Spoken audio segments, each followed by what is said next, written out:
You've described your first meetings, meeting with and impressions of John Kennedy, Congressman John Kennedy. Do you remember your last meeting with President John Kennedy?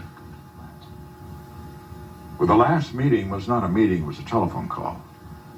We were in Rome at the time on a family vacation in 1963, and he was in Rome on a state visit. And it happened that we were in the same hotel.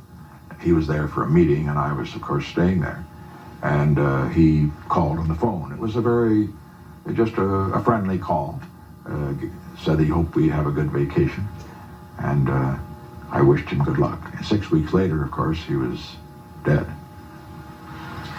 Do you remember how you heard about his death? For one generation of Americans, just like for an earlier one, everybody remembers where they were when FDR died, and in your generation, in my generation, I think everybody remembers where they were when they heard about President Kennedy's death. Do you remember? Oh yes, I was in a taxi cab. I had been in Dallas that very morning, as a matter of fact. I'd been out there for a board meeting of the Pepsi-Cola Company, of which our firm was general counsel. And I remember driving through the streets of Dallas. They were deserted, and the barricades were up for the parade that was to go through the city. I got a cab from the airport, was driving in, and I think it was right at the 59th Street bridge,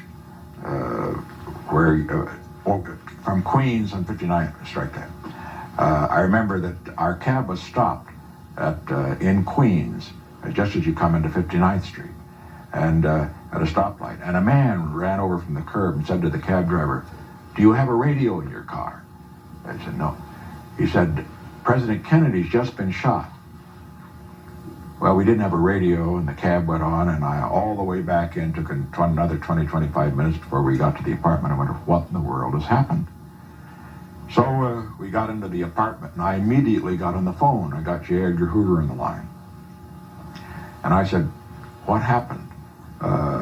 Who was it? One of the right-wing nuts?" And Hoover responded, "No, it was a communist." He never said communist. He always said communist. And that's how I learned it.